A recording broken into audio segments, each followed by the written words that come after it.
Hello बच्चों, स्वागत है आपका अपने यूट्यूब चैनल विद्यार्थी विजन पे। मैं जीशान अहमद आज आपको कराने वाला हूँ आपकी बुक का बच्चों जो मॉड्यूल 3 है ना, उसको हम करेंगे। मॉड्यूल 3 में बच्चों आपके टोटल 4 चैप्टर हैं जो कि 17, 18, 19 और 20। और ये चारों चैप्टर बच्चों बहुत ही आसान है।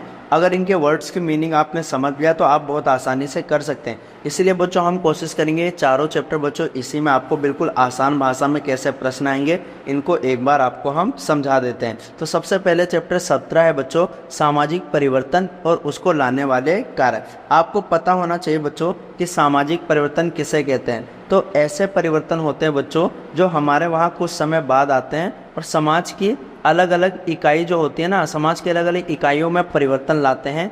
इस प्रकार से बच्चों जो समाज होता है, समाज की जो संस्थाएं होती है, हमारे समाज की संस्थाएं जैसे विवाह, नातेदारी, परिवार हो गया है ना, प्रतिमान, संबंध, प्रक्रिया, व्यवस्था, ये सभी पहले जैसा नहीं रहता। तो इसे हम सामाजिक परिवर्तन कहते हैं। सामाजिक परिवर्तन बच्चों हमेशा चलने वाली प्रक्रिया है, ये कभी ख़त्म नहीं होती है। ये बात आपको ध्यान रखना है। किसी वस्तु और परिस्थिति की मूलाधार संरचना में समय के साथ परिवर्तन लाना ही सामाजिक परिवर्तन होता है। सामाजिक परिवर्तन को हम ऐसे भी बोल सकते हैं बच्चों, समाज में आने वाले परिवर्तन को हम सामाजिक परिवर्तन कहते हैं। और ये सामाजिक परिवर्तन बड़े भी होते हैं और बुनियादी परिवर्तन भी होते हैं। बड़े पैमाने पर परिवर्तन करते हैं बच्चों।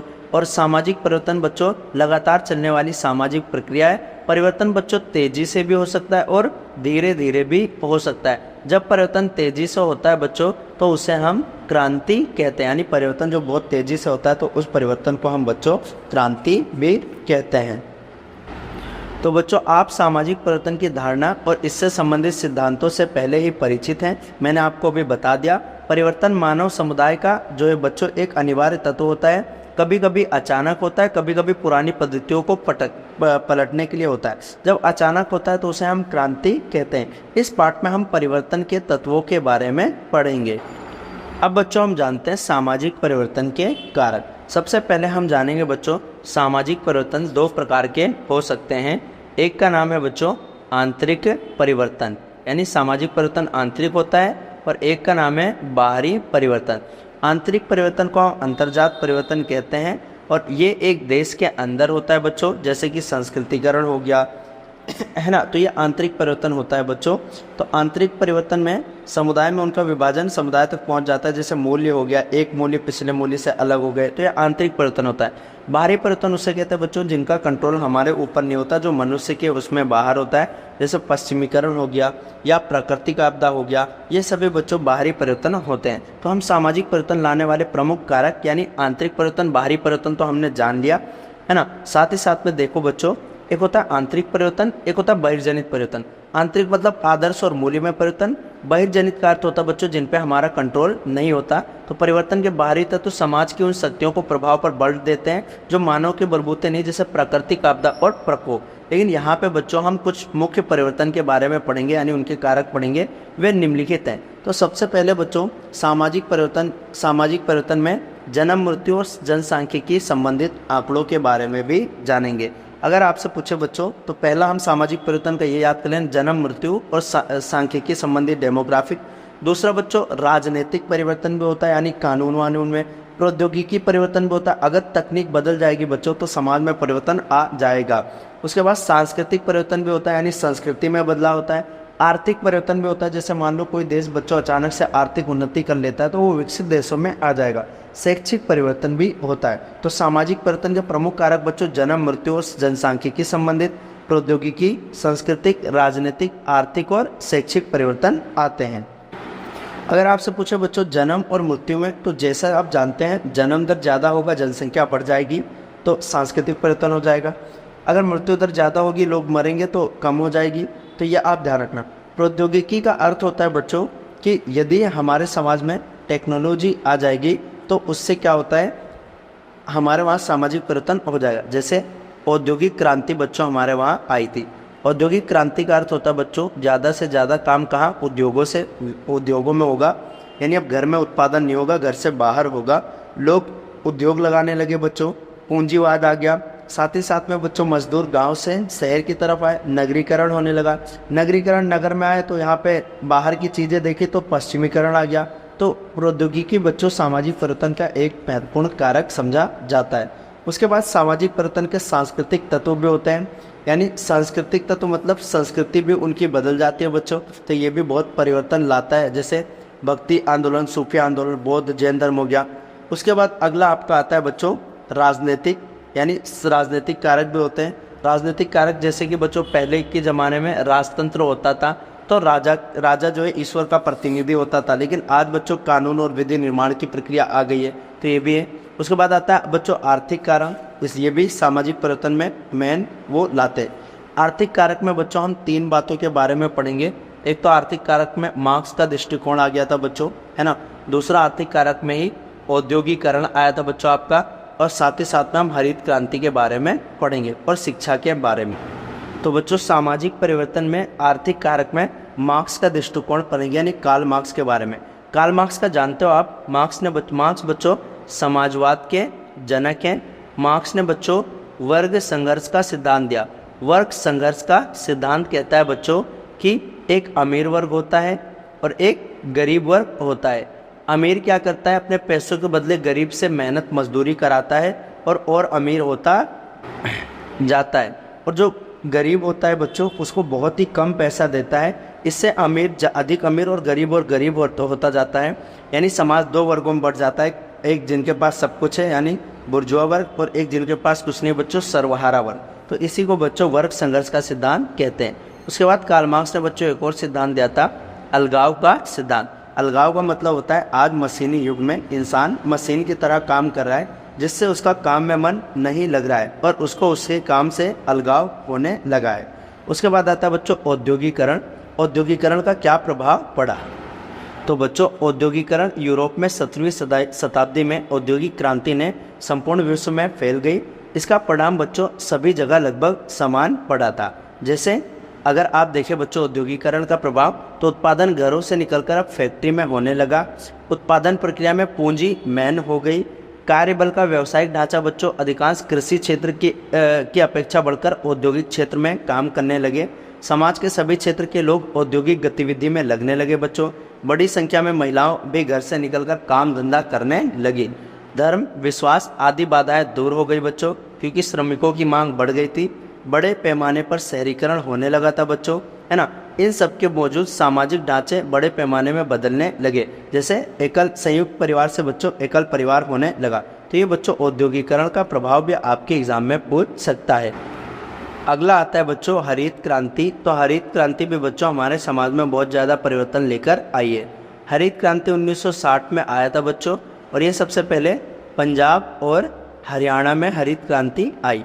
हरित क्रांति ये था बच्चों कि गेहूं और चावल की उपज बढ़ाने के लिए उच्च उत्पादन वाले बीजों का यानी HYV बीजों का प्रयोग करना हरित क्रांति कहलाता है। और इससे बच्चों सुधार हुआ, हम खाद्यान्न में आत्मनिर्भर बन गए, है ना। तो ये भी ध्यान रखना। और साथ ही साथ में कुछ नकारात्मक प्रभाव भी बच्चों इसके हुए कि हमारे वहाँ जो भूमि का जल था वो खत्म होने लगा था, प्रदूषण बढ़ रहा था, है ना, और कुछ राज्यों को ही फायदा हुआ था। तो ये आपका हरित क्रांति के बारे में भी पूछ सकता है। उसके बाद बच्चों सामाजिक परिवर्तन लाने के रूप में शिक्षा के महत्व के बारे में जानेंगे। तो शिक्षा जैसा कि आप जानते हैं बच्चों संपूर्ण जीवन चलने वाली प्रक्रियाएं हैं। शिक्षा 2 प्रकार की होती है बच्चों, एक होती है औपचारिक शिक्षा और एक होती है बच्चों अनौपचारिक शिक्षा, यानी ये 2 प्रकार की होती है, औपचारिक और अनौपचारिक। औपचारिक शिक्षा उसे कहते हैं बच्चों जो स्कूल में, कॉलेज में और शिक्षण संस्थान में होता है। अनौपचारिक बच्चों जो हम अपने पास पड़ोस में सीखते हैं, पार्क में सीखते हैं, जो हम अपने समाज में सीखते हैं, तो उसे हम अनौपचारिक शिक्षा कहते हैं। तो सामाजिक आर्थिक पृष्ठभूमि के आधार पर बच्चों हमारे बच्चों को हम अलग अलग विद्यालय में भेजते हैं। विद्यालय शिक्षा जो है संभ्रांत और सामान्य के बीच विभेद भी करता है। जैसे अमीर के बच्चे अच्छे स्कूलों में जाते हैं, गरीब के बच्चे सही स्कूलों में नहीं जा पाते बच्चों। तो जो विशेषाधिकार प्राप्त विद्यालय वहाँ पे जो बच्चे जाते हैं ना, उनके अंदर आत्मविश्वास बढ़ जाता है। जबकि जो बच्चे सरकारी स्कूल या इधर ऐसे स्कूलों में जाते हैं तो उनके बीच में बच्चों आत्मविश्वास नहीं रहता है। ऐसे और अनेक बच्चों जो विद्यालय जा ही नहीं पाते, बीच में ही छोड़ देते हैं, है ना। लिंग और जातिगत भेदभाव भी शिक्षा के क्षेत्र में, यानी महिलाओं को, बच्चियों को पढ़ने के लिए नहीं भेजा जाता। और अगर पूछे बच्चों आपसे, शिक्षा 2 प्रकार की होती है, औपचारिक और अनौपचारिक शिक्षा। औपचारिक और अनौपचारिक के बारे में बच्चों मैंने आपको बता दिया है कि औपचारिक शिक्षा जो स्कूल, कॉलेज, शिक्षण संस्थान में सीखते हैं, अनौपचारिक शिक्षा जो घर, पड़ोस, पाल, समाज में सीखते हैं। ये था बच्चों आपका चैप्टर। उम्मीद करता हूँ आपको समझ में आया होगा। इसके प्रमुख पाठगत प्रश्न बच्चों, सामाजिक परिवर्तन में जन्म और मृत्यु सांख्यिकी, औद्योगिक समाज में साधारण समाज से कैसे भिन्न है, सामाजिक परिवर्तन के एक साधन के रूप में प्रसार है ना, और सामाजिक परिवर्तन में चुनाव की भूमिका को उजागर कीजिए। तो ये इन सभी के बारे में आपको बनाकर लिखना है। उसके बाद बच्चों आपका अगला चैप्टर आता है। अगले चैप्टर में बच्चों हम पढ़ेंगे 18वां चैप्टर, सामाजिक परिवर्तन की प्रक्रियाएं। ये चैप्टर बच्चों आपको उतना इम्पोर्टेंट नहीं है, बस आपको कुछ चीज़ें इसमें ध्यान रखना है कि सामाजिक परिवर्तन की क्या क्या प्रक्रियाएं हैं, है ना, तो ये ध्यान रखना। इसमें बच्चों आपको सामाजिक परिवर्तन के अभिलक्षण यानी उनके क्या क्या लक्षण है वो याद करने हैं। सबसे पहले सामाजिक परिवर्तन बच्चों विश्वव्यापी है, ऐसा नहीं किसी एक समाज में ही होता है। हम सभी जीवन पद्धति, सामाजिक संस्थाओं और संस्कृति को बाहरी स्थितियों के अनुसार बदलते हुए देखते रहते हैं, तो ये विश्वव्यापी है बच्चों। सामाजिक परिवर्तन का लक्षण क्या है बच्चों? विश्वव्यापी है। सामाजिक परिवर्तन बच्चों हर जगह एक जैसा नहीं होता है। हर जगह बच्चों जो परिवर्तन होते हैं वो एक जैसे नहीं होते, उनके अर्थ अलग होते हैं बच्चों, तो ये भी आपको ध्यान में रखना है। यद्यपि सामाजिक परिवर्तन सभी समाज में होता है, लेकिन इसकी गति और स्थान समय के अनुसार बदलती रहती है, तो ये ध्यान रखना है। उसके बाद तीसरा पॉइंट आएगा बच्चों इसमें, इस सामाजिक परिवर्तन जो है सुविचारित होती है, यानी सोची समझी होती है और पहले से ही होती है, ये भी ध्यान रखना बच्चों। यानी ये धीरे धीरे होती है, जैसे झूम खेती की ओर कदम बढ़ाया था, फिर बाद में हमारे वहाँ बहुफसली कृषि आ गई, फिर हरित क्रांति आ गई बच्चों। इसी तरह प्रौद्योगिकी का विकास बच्चों धीरे धीरे हुआ, फिर बाद में अलग अलग क्षेत्र में विकास होने लगा। तो सामाजिक परिवर्तन बच्चों, इसके एक लक्षण, पहला लक्षण बताया कि विश्वव्यापी है। दूसरा बच्चों, परिवर्तन एक जैसा नहीं होता, अलग अलग समाज में अलग अलग होता है। तीसरा, सामाजिक परिवर्तन बच्चों सुविचारित होता है। उसके बाद आता है बच्चों कि परिवर्तन की अवधि भिन्न भिन्न होती है, यानी कहीं पे परिवर्तन जो है तेजी से होता है, कहीं पे परिवर्तन बच्चों बहुत ही धीरे धीरे होता है। सामाजिक परिवर्तन जो है मूल्य तटस्थ होता है, यानी मूल्यों में ज़्यादा जो है वो नहीं किया जाता, परिवर्तन नहीं किया जाता है।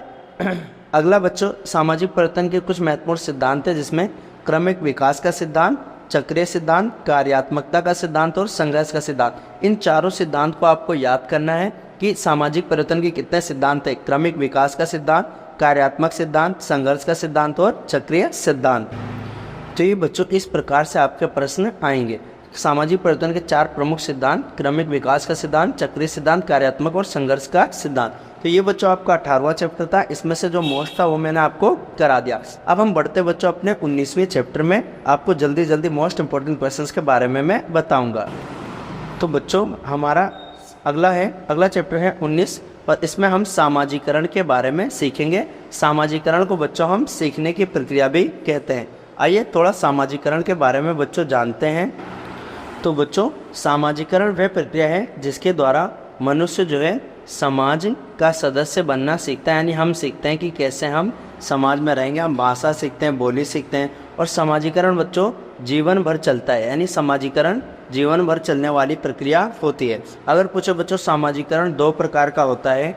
एक होता है बच्चों प्राथमिक सामाजिकरण, और एक होता है बच्चों द्वितीयक सामाजिकरण। सामाजिकरण में हम बच्चों समाज का सदस्य बनना सीखते हैं। प्राथमिक सामाजिकरण में बच्चों बच्चे का प्राथमिक सामाजिकरण उसके शिशुकाल यानी बचपन में ही स्टार्ट हो जाता है। ये बच्चे का सबसे महत्वपूर्ण और निर्णायक स्तर होता है बच्चों।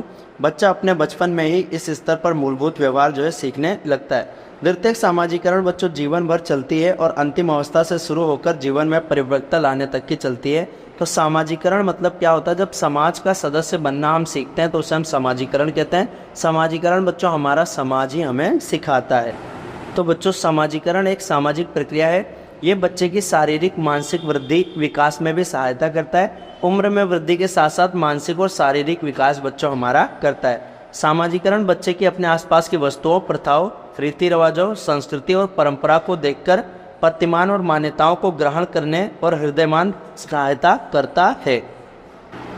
अगला सामाजिकरण बच्चों जो है आजीवन चलने वाली प्रक्रिया है, जो पालने से कब्र तक सतत बनी रहती है, जो हमारी गर्भावस्था से बच्चों स्टार्ट हो जाती है। सामाजिकरण के माध्यम से बच्चों माता पिता सामाजिकरण के माध्यम क्या है? माता पिता, परिवार, विद्यालय, आस पड़ोस, सांस्कृतिक कारक, सामाजिक प्रतिमान, समाज के नैतिक मूल्य होते हैं। ये प्राधिकारवादी शक्तियाँ होते हैं। अगर पूछे बच्चों आपसे कि सामाजिकरण हमें किससे सीखने को मिलता है, यानी हमें कौन सिखाते हैं, सामाजिकरण के कारक क्या क्या चीज़ होते हैं, तो सबसे पहले बच्चों पहला कारक है सामाजिकरण का। अगर पूछे बच्चों सामाजिकरण का कारक, पहला कारक बच्चों परिवार होता है, दूसरा हम विद्यालय में सीखते हैं, तीसरा आस पड़ोस में सीखते हैं। सांस्कृतिक कारक होता है बच्चों सामाजिक और प्रतिमान होता है। तो ये सभी सामाजिकरण के बच्चों महत्वपूर्ण कारक होते हैं। सामाजिकरण का बच्चों प्रमुख लक्ष्य होता है बच्चों को सिखाना, स्थापित प्रतिमानों और व्यवहारों के अनुरूप ढालना होता है बच्चों।